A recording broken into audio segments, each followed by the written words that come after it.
اگر آپ اپنے فوت شدگان کو ایصال ثواب پہنچانا یا اپنے نیکیوں والے رجسٹر کو لبالب کرنا چاہتے ہیں تو اس کا طریقہ بہت آسان ہے۔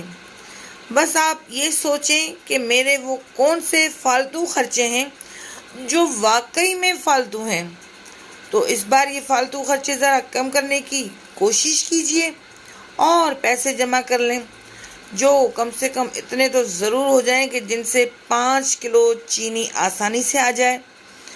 آپ کسی بیوہ کو 5 کلو چینی شاپر میں دے کر آئیں تو یقین مانیے واپسی پر 50 کلو والی بوری نیکیوں سے لدی ہوئی لائیں گے۔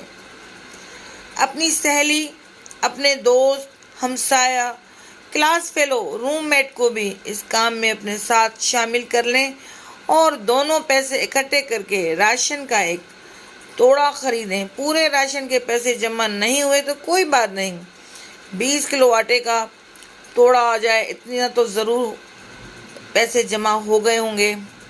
ماڑا بندہ آٹے کی خرچے سے تھوڑا سکھ کا سانس لے گا۔ وہ کسی کو یہ نہیں بتلائے گا کہ فلاں بندے نے آٹا بھیجا ہے، بلکہ وہ کہے گا کہ اللہ تعالیٰ نے اپنے کسی فرشتے کے ہاتھ یہ آٹا بھیجا ہے۔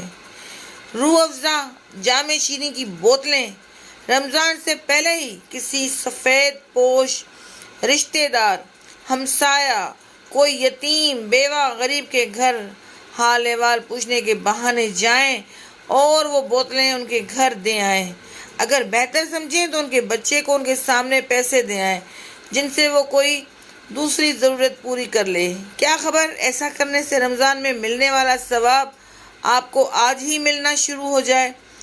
اللہ تعالیٰ کے ثواب والے خزانے ہر وقت کھلے رہتے ہیں۔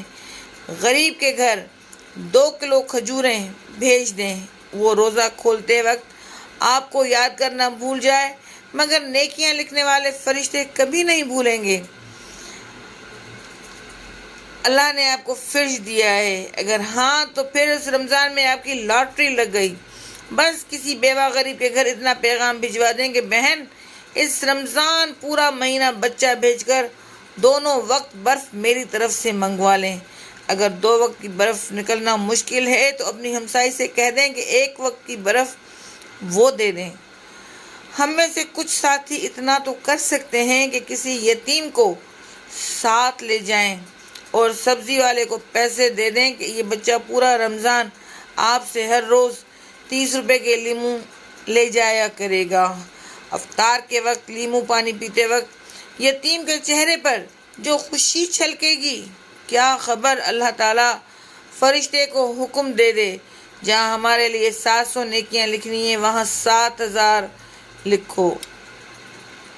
گرمی میں سحری کے وقت سوکھی روٹی کھانا بہت مشکل ہوتا ہے۔ اگر کسی غریب کے گھر آپ 5 کلو والا ڈالڈا گھی کا ڈبہ بھجوا دیں تو وہ سحری کے وقت پراٹھا بنانے کے ساتھ سالن بنانے میں بھی استعمال کرے گا۔ اگر آپ کی دکان کسی سبزی والے کے نزدیک ہے اور ماشاءاللہ کاروبار بھی ٹھیک ہے تو کسی ماڑے بندے کو اپنے پیسوں سے پورا رمضان سبزی والے سے 1 وقت کی سبزی دلوا دیجئے۔ ہمارے یہاں بہت دیکھا گیا، پورا محلہ ہی ہر روز مسجد میں افطاری بھیج دیتا ہے، بہت اچھی بات، مگر ہمسائے میں بیوہ یتیم کے گھر بہت کم لوگ بھیجتے ہیں، جیسے نہ ہونے کے برابر۔ اپنے گھر کے سودے میں جو چیزیں آپ خرید رہے ہیں اسی لسٹ کی مناسبت سے سامان کا ایک اور 10 کلو والا شاپر دالیں، نمک، مرچ وغیرہ کا پیک کروائیں اور ساتھ ایک 5 کلو والا گھی کا ڈبہ اٹھائیں اور کسی بیوہ، غریب، مسکین، سفید پوش کے گھر بھجوا دیجئے۔ اللہ تعالیٰ نے اگر دیا ہوا ہے تو کیوں نہ ہم ایسا کریں جس سے اللہ سبحانہ و تعالیٰ اور زیادہ ہمیں دیں۔ الحمدللہ اپنے محلے میں ایک یتیم بچے کو دودھ دہی والے کے پاس لے جائیں، اسے ایڈوانس میں پیسے دیجئے اور اس بچے کا تعارف کروا دیجئے کہ یہ بچہ پورا رمضان سحری کے وقت آپ سے آدھا کلو دہی یا 1 پاؤ دہی یا آدھا کلو دودھ گھر لے جائے گا۔ تو پھر ہم اس رمضان کچھ ایسا کرنے کی کوشش کریں گے نا جس سے کسی نہ کسی سفید پوش کا بھلا ہو جائے۔